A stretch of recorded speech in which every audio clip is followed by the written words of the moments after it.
What's up, guys? It's Andrew Velasquez coming to you live with another episode of Mindful Artist Podcast. Thank you so much for joining us today. And that song you just heard, Mi Corazón, is my song written by myself, produced by Aaron McLendon.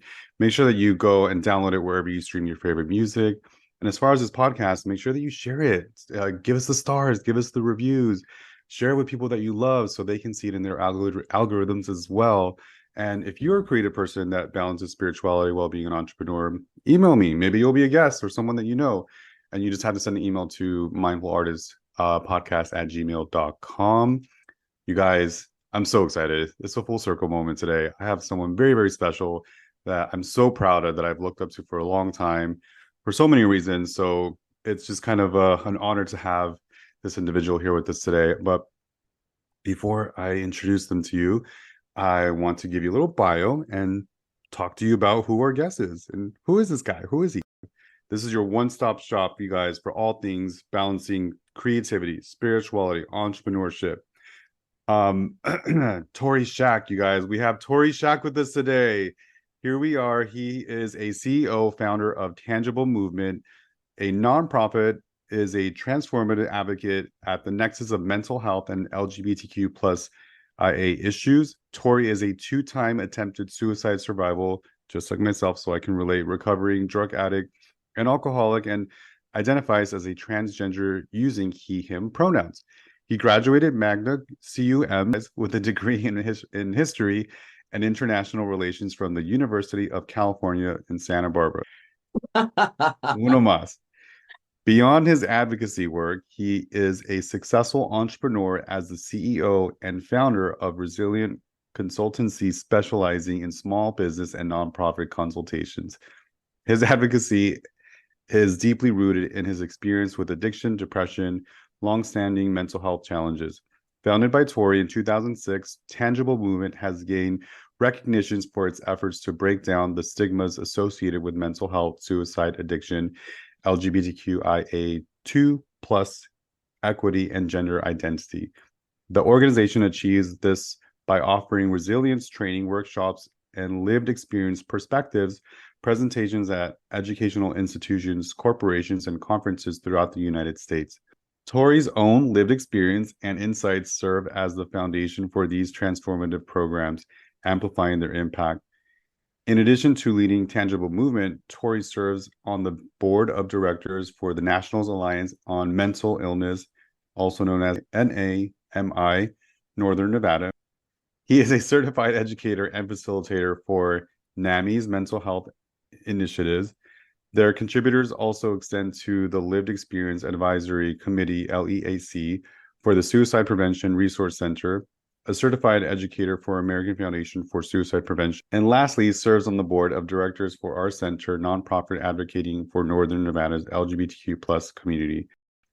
Motivated by his mental health recovery and acceptance journey, Torri aims to revolutionize the discourse and action surrounding mental health, suicide prevention, LGBTQIA2+, equity, and gender identity. Through collaborative efforts and community engagement, he seeks to foster empathy and provide tangible resources to teach resilience, aspiring to create a ripple effect of a change across the nation and potentially the globe. You guys, let's give a round of applause to Torri. What's up, Torri? How's it going? Welcome. Thank you so much for being here. Oh my God, this has been a long time coming. I've known you for so long. I was a little Twinkie baby. I think we were both little Twinkie babies. Yeah, totally. I don't remember who introduced us. Was that Morel? Well, it was at 8500 Sky. Am I saying that right? Oh 8500 Sky gosh. Fitness. Yeah. Right. Okay, yeah, okay. It was yeah, I won't say the person's name, but You're yeah. good. You're good. But you were my first legitimately like official trainer ever in my fitness journey. Did you know that? No, I did not. Other than my brothers, who we played ball, we would whatever lift and stuff. You were the first like official. Be here at 6 a.m. Eat these amount of calories. We're gonna make you ripped. You know what I mean? Yeah, yeah. And I Wow, was, I did not know that. yeah, I was so inspired by just your energy, your diligence, your determination. Like you were in it. I mean, I know you were in a different path, but I still aspired to the fitness journey, and I wanted to fulfill the goals. And you put me on this regimen, and I learned a lot, and that was just the birth of like my passion for fitness. And then now I'm married to a personal trainer, so there's that as well. But I really am proud of you. I'm so proud of you, everything you've accomplished, how full circle you've exposed vulnerability, and through traumas you were able to transform. You know what I mean? Like really evolve into this true authentic person that you was always there, but had to struggle and hit the lows to like figure that out, right? Yeah, But before we go into all that, like I want to know a little bit about whatever you want to share is totally up to you. Like how did your journey start? Like where are you from, Tori? Where were you born? Like where did you grow up? yeah. First of all, thank you so much for having me. It's wonderful to do and chat with you. This is so exciting. I'm so excited for you and your growth and being on this podcast. But yeah, gosh, my journey. So I'm born and raised Orange County, California. And I always say this, I was raised in a very racist, bigoted household. My father was Yeah, racist, bigoted, homophobic. yeah. Um, so I had beautiful blonde hair, looked like the, quintessential Orange County girl. And Mm-hmm. um, I ran with a bunch of drug dealers. My first job was as a drug dealer. So that's where the entrepreneurial spirit came from, was selling weed. Sure, sure. And yeah, and then it's carried through my life. But I started feeling these feelings towards, women, and I was extremely homophobic. I thought all gay people should be dead and they're disgusting. Right. So when I first came out, my father was just absolutely beside himself, and I didn't see a future for myself because I thought I was supposed to have, two kids, a golden Yeah, retriever, the whole thing. And so yeah, that was my first attempt. It was 14 or 15, my first attempt at suicide. yeah. Um, Survived that, and then got heavy into meth, got kicked out of high school for punching Nadine in the face. I had some Oh my real God. anger issues. I ended up going to a different high school. Mm, Got sober from meth like at 17, and then fast forward on and off, so my journey in Alcoholics Anonymous started when I was about 15 or 17 years old. amazing. Yeah. So I've been a chronic relapser, and I'm sober now. I've been sober for 13 years, but Yay. thank you. It took about Bravo. 17 years. Yeah, it took Yeah, 17 years going in and out for me to find that. yeah. Let's see. You know, I want to talk a little bit about white This- privilege too, as far Yeah, as, this is your space, baby. You say what you want to say. yeah, it took me years to unlearn racism, and the only thing that was referred to in my household was the bad, the derogatory terms for the individuals. And Yeah, one time I was hanging out with my friends who were all Mexican, and cops rolled up and started putting everybody in the back of the cops' car because they found drugs on us. And I had beautiful blonde hair, and I had the handcuffs on, and I hear the right before he puts me in, handcuffs unclick, yeah. and go home to your daddy, little girl. So, white privilege does really exist, and I'm fully aware of it, and Yeah. speak about it a lot as far as, unlearning racism and homophobia is Hmm. concerned. But yeah, so there's that, and then fast forward.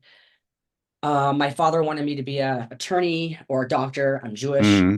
Um, Hmm. and I didn't do any of that. Uh, I ended up going into the mortgage fitness. My first fitness job was actually at 15, and then my next fitness job was out of college Okay, after, cool. yeah, 2001, because there was no jobs. It was right after September 11th, Right. and I was drinking heavily, living in Pasadena. And then someone said, get in the mortgage business. You can make $20,000 a month. So got in the mortgage business, and then I ended up starting my own mortgage company. Really, I was high on drugs all the time, and all that kind of stuff. And then the market crashed. I had a successful mortgage company operating out of Orange County in Beverly Hills. I was like 25 or 27. Market So crashed. young and already so successful. Yeah, except for the fact I didn't save any money. There's that too. Yeah. I was taking classes at Barry's boot camp, and Yeah. my whole world imploded after the mortgage business. I'm like, well, what would I want to do if money was not a thing, Yeah. And I'm like, fitness. And I was friends with Barry. Barry actually became my first sponsor and as an adult in AA. Very cool. Yeah. And I told him, that I wanted to do his job and scream and yell at people and call them, bad names. Back when you could do that. Literally, yeah. I can call them whatever I want, the P word, whatever. I Hmm. don't know if it's cuss on here, probably not, because it's going on Spotify and stuff. But you know, and so I was, in studio with him, and he just during class just put the headset on and said, "You're teaching the class now." And Dang. it was his class, and that's how I got started in fitness. Um, Yeah. and then Just like threw you in. That's it. tossed me right in there. I didn't know what my voice sounded like on a microphone, and I was like, "What the hell? I sound ridiculous." I was like, scared of my own voice. And so, and then I ended up working for 8,500. We'll just call it that, Hmm. because Yeah. the owner um actually was through Barry's boot camp, liked my Hmm. style, hired me. A couple celebrities. The first celebrity that hired me was Mel B, Hmm. Scary Spice. Love her. Yes. Yep. She's fierce. And Yeah, oh yeah. her physique has always been on point too. Oh yeah. Yeah. So good job. Yeah. I did it. I worked with her after one of her babies, and I helped produce and direct her first fitness video. That was So cool. yeah. And then I just kind of started attracting other celebrity clients, mostly dancers and Hmm. choreographers and music managers, Yeah. all R&B world. It was a small little community. Yeah. And I was drinking heavily. And what I would do, I also had an eating disorder. So I would sit in the car, binge eat, and Yeah. then go into and then severe depression. I could not get out of bed for, I could barely drag myself to see my clients. And then I had to sit there and motivate, right? And this is Yeah. 8,500. That's when I really sank. Um, and the motivation, I have to sit there and motivate these people where I wanted to kill, I wanted to kill myself on a daily basis, suicidal Yeah. ideation popping through, and I'd be like, yeah, go, you could do it, blah, blah. I wasn't like that. I was like, I call people names and call Yeah. them that, like you could do that back then. That was okay. Yeah. It was okay. Yeah. Can't do that today. All right. But I think you called me scrawny. yeah, But exactly. I was okay. I was scrawny, so I was okay with it. So Yeah, yeah. Yeah. And people are masochists. They love it, mhm. So I was my first tour was with Carrie Hilson, R&B artist. That's so rad. Yeah. And I hit my bottom in a hotel room in New York City while I was on tour. I was full blown alcoholic, full blown pill addict, full blown into my eating disorder, which was binge eating and exercise bulimia. Yeah. Um, and I was just like, I can't do this anymore. And my second attempt was in that hotel room in New York City. And I woke up to the manager pounding on the door with urine everywhere, food everywhere. Like I had no recollection of what happened that night. And I just yelled at the door. I'm like, they're like, get downstairs. Cars here. We're going to wherever, Chicago or something. Yeah. Can you please just put me on a plane to LA? There's a family emergency, because my therapist had been trying to get me into treatment for some time. And I figured, well, I didn't, I wasn't successful at suicide. So next step is getting sober again. So then I Yeah. went to treatment. I think it was 2010. Yeah.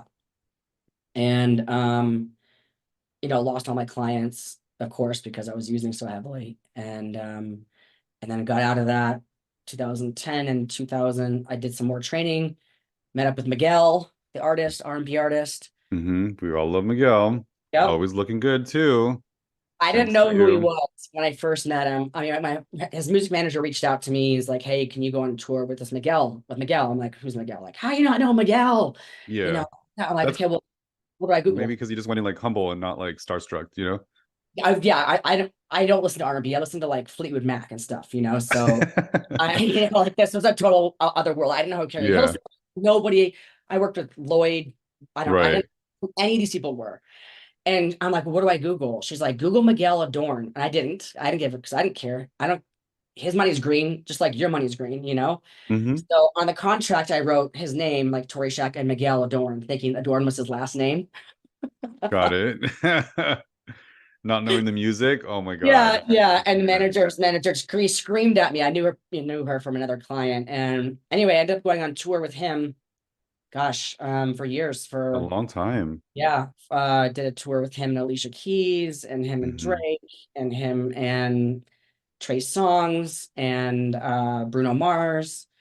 And so I went to Amazing. Australia, all over the Western world, Canada, everywhere. And that was one of the highlights of my life. And I did, Yeah. but I was So still, many things. yeah, yeah. I It was incredible.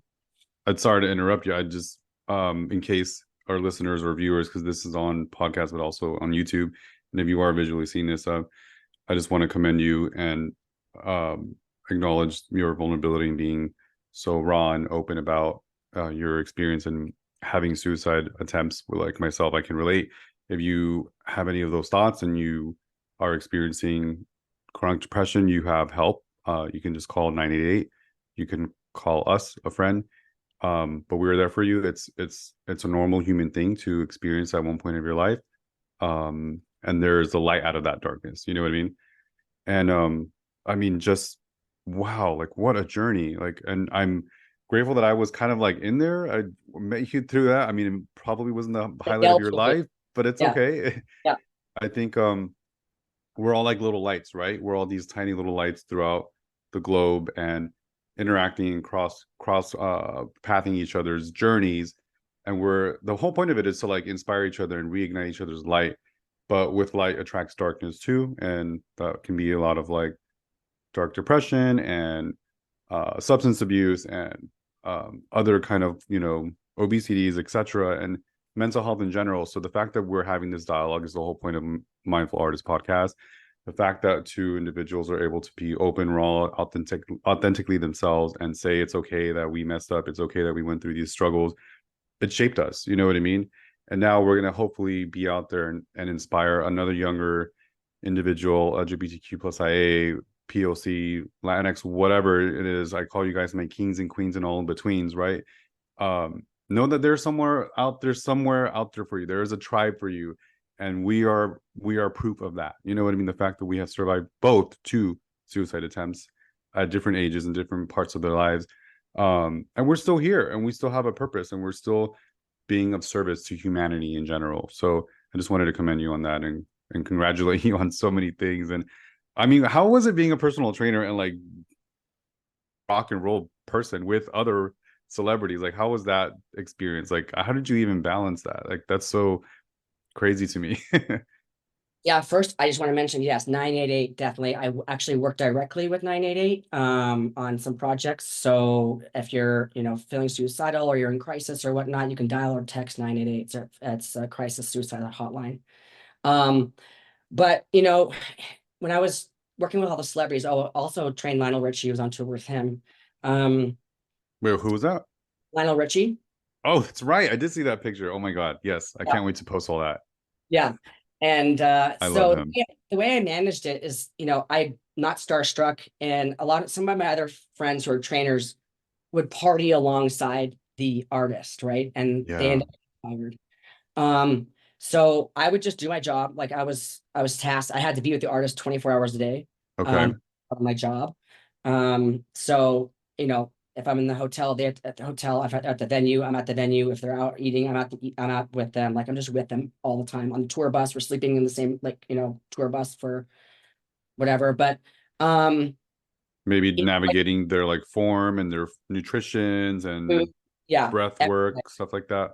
Yep, working the writers for backstage for the buses. That's so And rad. yeah, and it was really cool sound check. The artists just want that's kind of how they all roll, basically, is like their Yeah. entourage, just goes with them wherever.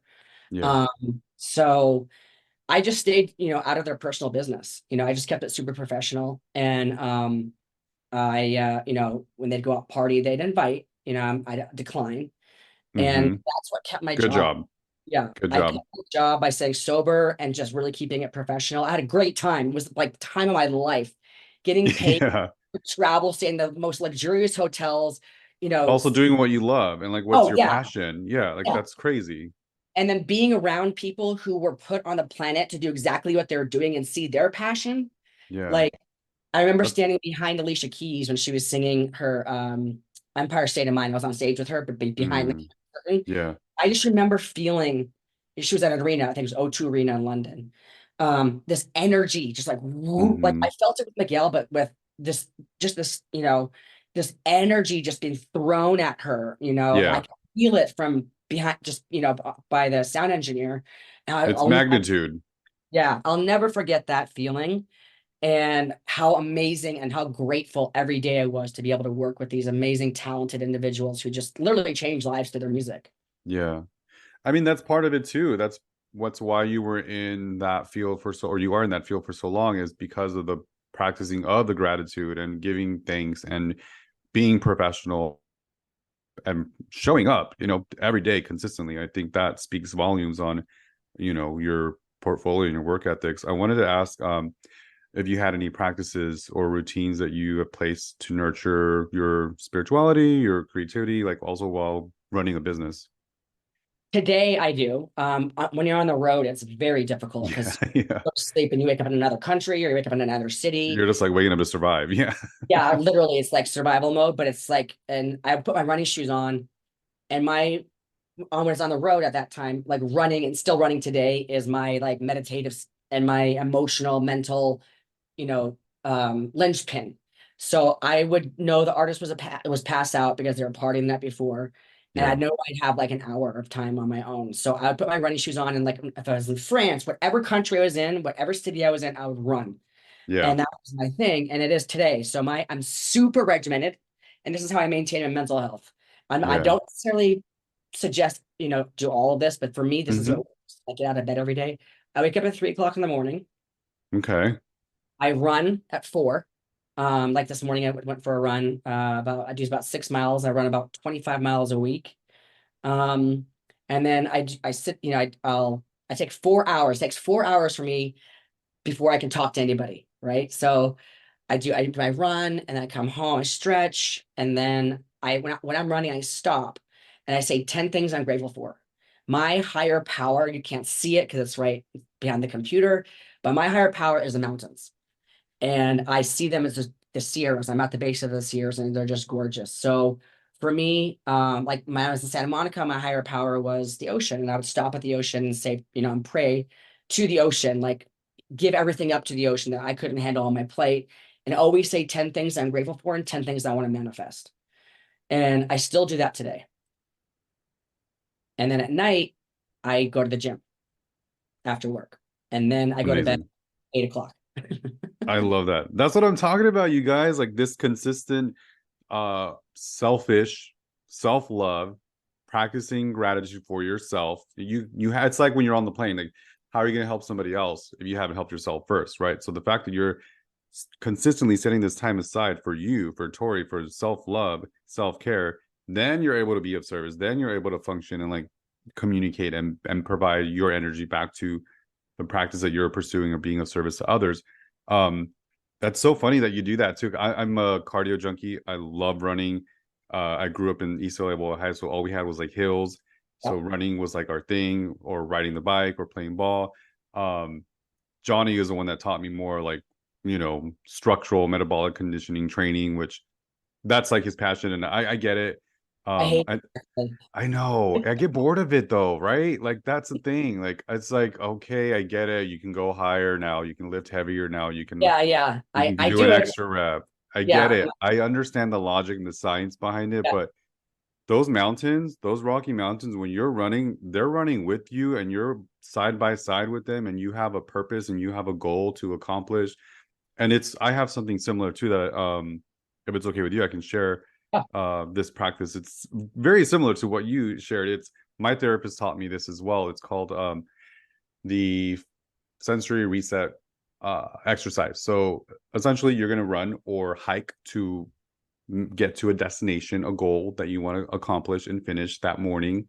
You need to do this alone, so it's selfish and it's coming from a place of within. When you arrive to that destination, you're going to sit in lotus, cross your legs, and you're going to pay attention to 5 things that you see, and you're going to really set an intention and give gratitude for those 5 things that you see in Mother Nature. After you do that, you close your eyes. Now you're going to pick out the 4 things that you hear. You're listening to the 4 things that you hear, and you give gratitude for those 4 Mother Nature things. Then the 3 things that you smell, the 2 things that you taste, and the last thing that you touch. So by doing this, you're resetting your sensory system. you're practicing gratitude, you're manifesting, and then you're going to visualize like what it is that you want to accomplish and how you see yourself at the end of that goal. You know what I mean? And Love it that. sounds like you've been doing that all this time Yeah, too. yeah, So that's yes. beautiful. I love that it's like your therapy, it's your self-care, and it's a way to kind of be selfish, and it's okay, right? Yeah, and that's the thing is I run, except for today, which is the first time in a while I've actually ran with somebody. It's actually, and I did my hills run. It's out in the middle of nowhere, like base of the Sierras on trail running, headlamp on, 17 degrees. And but my normal run, I stop over this bridge, it's over the Truckee River. And the first things I always say I'm grateful for, I know it's gonna sound weird, people living in California, but I love living in Reno. I say to the mountains, like I'm grateful Yeah, for being in Reno. I'm grateful for the river but running below me. I'm grateful for being in nature and being able to run. I had I spinal love that. fusion surgery last September. I'm grateful for having no pain. I had top surgery last year. I'm grateful to have a great chest. Yeah, I'm just great. Say I'm grateful for, where I live, my house. I have food in the fridge. I have money in the bank because I was homeless at one yeah, point, out of my car. yeah, So yeah. like, there's a lot. I'm grateful for the little things. Yeah, and even for the struggles, and you Yeah, might not necessarily understand that, or even your brain won't even comprehend it at that moment, going through breakups, going through um getting a DUI, like all those kind of things. Like but it's supposed to happen, you guys. Like those bottoms are supposed to teach us lessons. It's not going to make sense at the moment, but later down the road when you reflect, then you're like, oh, had I not gotten fired from that job, I would not be available for this job or right. whatever. So just trusting that passion or the process and surrendering to it, and having something spiritually that you look up to that makes you feel balanced, that kind of helps you lose that little bit of that ego. So you're focusing a little bit more on the soul, because a human does not exist without the ego, right? But Right. if you focus on the soul and there's a balance with those two, then you'll be able to be more fulfilled and therefore be of service to others. So I love that. Oh, I'm so proud. I'm like getting goosebumps just talking to you. Like this is why I wanted you on this podcast. I'm so excited. So okay, I have some exercises that I always like to do with my guests, if that's okay with you. All right. So through my research, yeah, I was able to be grateful for all of these amazing podcasts, but I kept kind of running into this like question mark, like where are people that talk like me, that sound like me, that are part of the LGBTQ community, but are also advocates about mental health in general. Like I wasn't really seeing those correlations. So that's why I'm so grateful that you are on the same kind of like philosophy and mission statement.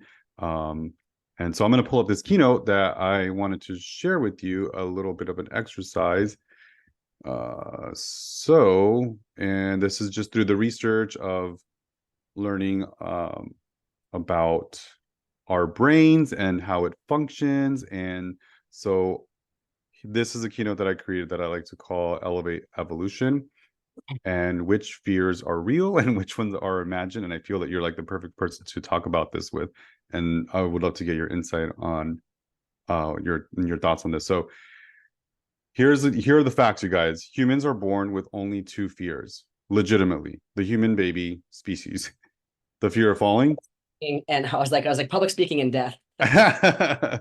Close, close. The fear of falling, because when we were Neanderthals, we lived in trees to just survived. And so the fear of falling, to be eaten by a dinosaur or whatever creature it was real. And the fear of loud noises. So those are literally the only two fears that the human brain is born with.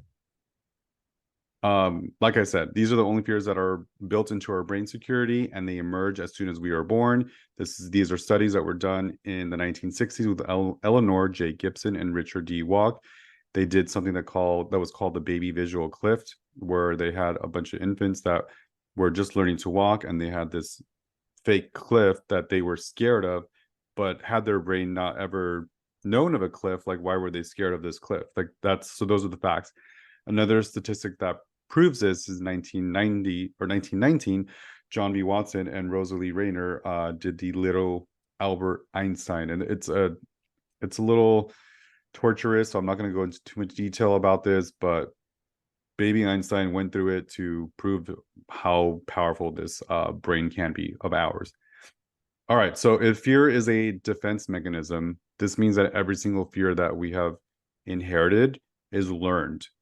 they're not real. Like they don't exist, literally. And these are the most common ones that we experience as humans: the fear of failure, the fear of rejection, the fear of success, the fear of being a fraud, also known as the imposter syndrome, and the fear of abandonment, which is very common.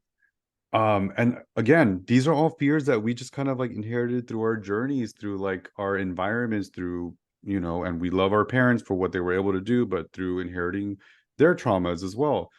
So my point of discussing this is to not try to get rid of the fear, but instead learn how to embrace it, because life is too short to spend it scared, angry, anxious, sad, or worried. So why not deal with them on a regular basis and actually retrain the brain to not be scared of being scared? So that's my little presentation. What are your insights on that? What do you have to share about Yeah, fearing fear? I was having this conversation with somebody else there, yeah, actually yesterday, as a matter of fact, about fear. Um, as an entrepreneur, first of all, like fear of failure is always there. It's like Yeah. you're going to fail 50% of the time at least.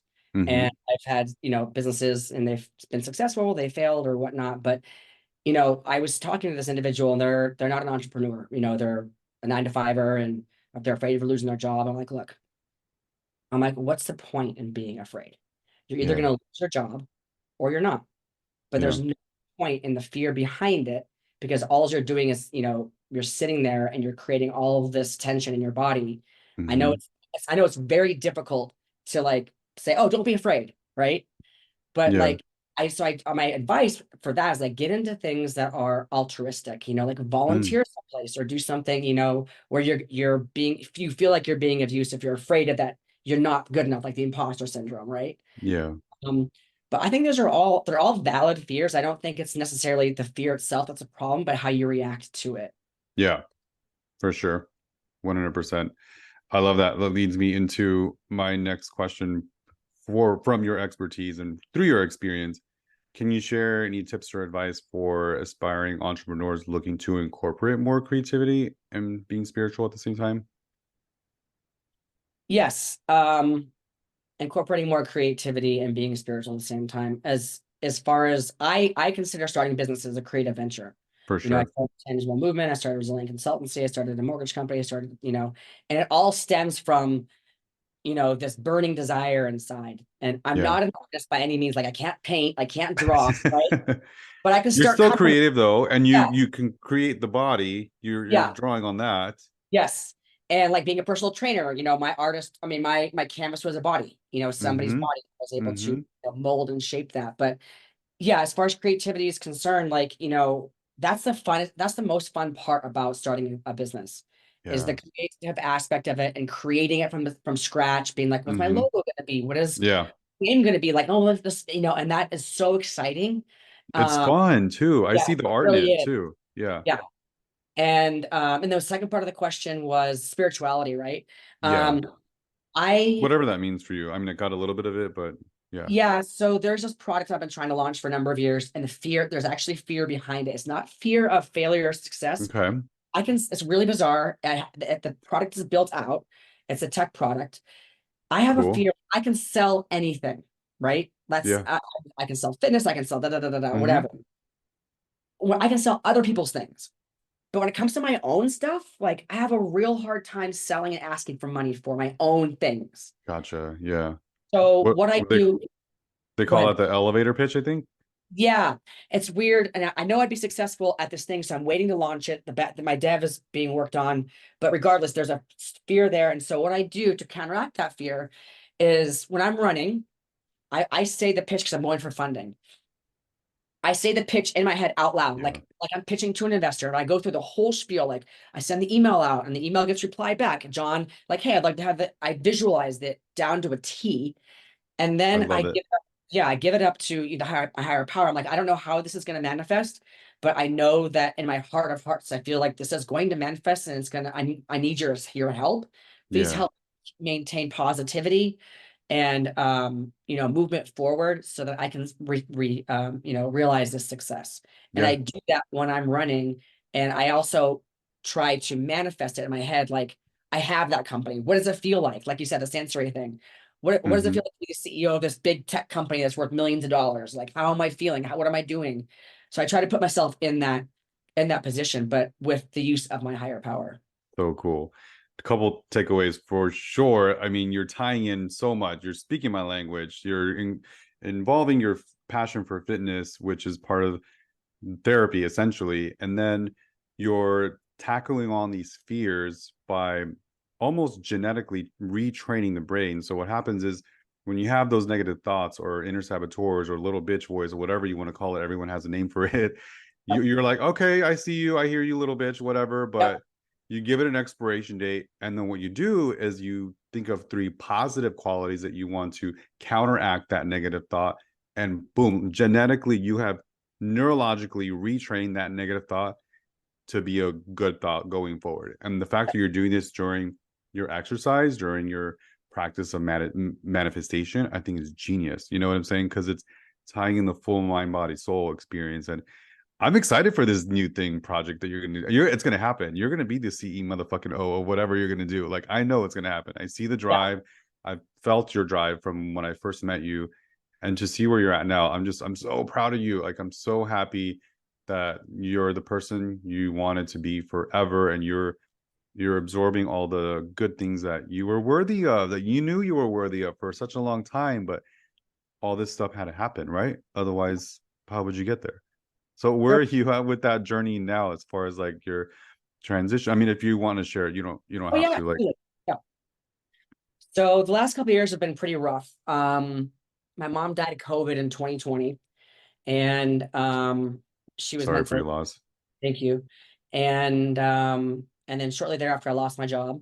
I was working for advertising agency, like within a month, and then I hurt my back, had back surgery Right. in 2020, and I moved to Reno for another job, moved me to Reno, had another back surgery, and then that one failed, and then had a third back surgery. Oh my God. They All come the in while, threes. yeah, three, like right one after the other, and finally the last one was spinal fusion. And then in between there, like my transition started, I in 2019, I was like, I felt like my sister's voice said, "You're trans." I'm like, I'm not trans. Like, stop it. Because my dad, like, I had my father in my head, like Mm-hmm. being gay is bad enough. There's no way I'm Right. trans, right? But of course, like I was always dating straight, quote unquote, women, right? Mm-hmm. Not Mm-hmm. attracted to lesbians. Mm-hmm. I think like a man. Yeah. And um, and so I happened to Google, I don't know what caused me to do this, but testosterone. And there was an Mm-hmm. article on Vice, and there was nothing else mentioned, but this woman, they were microdosing testosterone. I'm like, oh my gosh, that sounds like something I would want to do, because I didn't want to fully Sure. transition. I wanted to be androgynous. Like I Mm-hmm. want to get rid of the hips Yeah. and the tips. Mm-hmm. And in hindsight, that's what my eating disorder was all about. Was I wanted to look androgynous Um, and flat, you mm-hmm. know. That So makes a lot of sense. yeah, absolutely. So when I moved to Reno, um, oddly enough, from Santa Monica, is when I decided to start fully transitioning. Yeah. I I had some friends, met some friends out here, and they were really comfortable with calling me they them. But like, Mm-hmm. you don't seem like a female, da da da. You're they them. And I'm like, no, I'm not. I'm not using those ridiculous pronouns. And so when I moved to Reno, I moved to Reno as a lesbian, she, her, and then Mm-hmm. testosterone started transitioning to then I was she, they, and then they them. And Yeah. then I had really great insurance, and I never considered top surgery. I didn't think it was a possibility for me. Yeah. Um, and because my wife didn't want me to, I'm going through a divorce. Mm-hmm. She was not okay with the whole transition with not, and that's fine. Like, Mm-hmm. she didn't sign up for that. And that's part of the reason why we're separating. But Sure. you know, I got top surgery and it was life changing. Yeah. And then and then what happened was my father in December. So I got top surgery last July, not this July, but July 2022. And then in December, my father passed suddenly. Sorry for And your then, loss. yeah, and then March, I had to put my dog down. So Mm. all these things compacted in the last 2 years. Yeah. However, my mental health has never been better. And I kid you not, no bullshit, like none. It's because of the practices that we were talking about. And Yeah. it's also because I'm in an environment that allows for my mental health to flourish. Yeah. Based in Sierras, like no traffic, like, Hmm. really nice people and beautiful scenery and just being outdoors and being healthy. Had I been living in LA during this period of time with all the death and surgeries and everything going along those lines, I think I know my mental Yeah, health would have significantly deteriorated. So for a sure. lot of it's being in a place that I truly love and want to be in, and then also practicing all the things that we've discussed. Legitimately, I relate to that so full-heartedly in the past 2 years. Same thing. I mean, similar. We had to sell everything we owned. I almost died. Uh, I smashed like 12 fractures in my orbital bone, temporal bone, hit my face in the concrete. Um, our landlord died, my mother died, my dog died. Yep. And then we picked up our lives and moved to the East Coast in 5 days with everything we owned, just two cars. And so I relate 100%, but I think through, yes, the practices in the past and having support, number one, two, and having the love that my mom had instilled in us and my brothers for such a long time. I feel closer to her than ever, and I feel free. And as I'm saying that, literally the clouds are parting and the sun is opening in my room. That's so crazy. Um, no, I feel this is supposed to happen, Tori. I feel like you're on the right path. I'm supposed to talk to you for a reason. We're supposed to ignite other little lights to follow their passions, their dreams, their authentic selves, their know that they are part of a tribe. Again, my kings and queens and all in between. This is your safe space. This is your time to shine. So go out there and do something for yourself selfishly because it's going to essentially help others. But oh my God, this is so good. Okay, I'm getting chills again. Look at it. Like you can see that. Okay, Let's so do this it. comes up to my favorite part of the podcast. It's called wrapping up mindful artists, rapid cues. Just wherever you are, intuitively just answer this question. Don't think about it too hard. So here's question number one. Are you ready? Okay. You want me to answer it out loud? Yes, yes, I'm yes. just kidding. All Yeah, go right, ahead. here we go. Who is your hero and why? Jeez. I mean, when I was growing up before I came out with my dad. Um, I don't have a hero today. I think, like yeah, I don't have a hero. I Dad just can still I dad can out. still be your hero. Yep. Love it. Okay, question number two. Your favorite music album of all time and why? That is easy. What is it? Fleetwood Mac There we song go. Let's go. Dreams. Dreams by Fleetwood Yes. Mac. I listen So to that good. song every single day, and I probably have since I'm 14 years old. It's on every single one of my playlists. I've seen Fleetwood Mac live 3 times. Yeah, they're Um, magic. oh my God. Like So their good. music just absolutely heals my soul. Like Mm-hmm. Fleetwood Mac and Dreams number 1 song of all time is that's Love, love, love. easy, easy. Yeah. I mean, no wonder it still goes viral on TikTok to this day. I know, I know. Like cool, cool. I love that album as well. Okay, last question for wrapping up Mindful Artist Rapid Cues. What is your favorite quote of all time? Oh, okay. Fuck, I can remember it now. You can Google it Success, too. success is it goes something along the lines of success is the ability to do the things that you ought to do when you don't want to do them. And then Mhm. another one is for me, like, it's not necessarily a quote, but it's I don't want any what ifs. So on my deathbed, you know, that's how I kind of judge how I move through life. If I Mhm. was on my deathbed, I'd be like, well, would I regret doing this or not doing that? So I don't want Love to say that. I ever want to regret things that I didn't do. I'd rather regret the things that I've done. There you go. I love that. Beautifully said. Oh my goodness. Good job. Man, this was so fun. This was such delight. I mean, I could be on a podcast with you all day. Like this could be I think we're gonna have to do this again. That's what we're gonna do. We're gonna put a little bookmark in this. We're gonna have to revisit. Um, but ultimately each episode is an hour. So is there anything you'd like to plug and share? Where can we find you and support your journey and help all the things that you're doing? Sure. So I'm on Instagram. It's just my name, Torri Shack, Torri Shack, Hmm. SHK. My nonprofits. Instagram is Tangible Movement. You can also visit tangiblemovement.org. That is my mental health and nonprofit. I also have a personal website, Torri Shack. And if you're looking for small business consultancy, it's Resilient Consultancy. Other than that, like, I think those are the places that I can be located.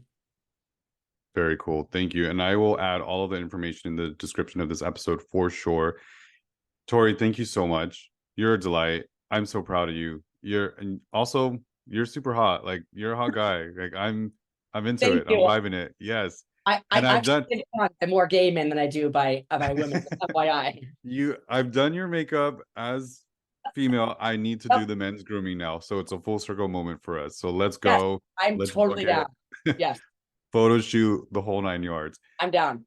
Yes, I love it. You guys, thank you so much for being here at Mindful Artist Podcast. For my kings and queens and all in betweens, your one-stop shop for all things entrepreneur, spirituality, and creativity. Make sure that you like, subscribe, share this with somebody that you love. This song you're about to hear, Mi Corazon, written by myself and produced by Aaron McClendon. Download it on your favorite streaming service.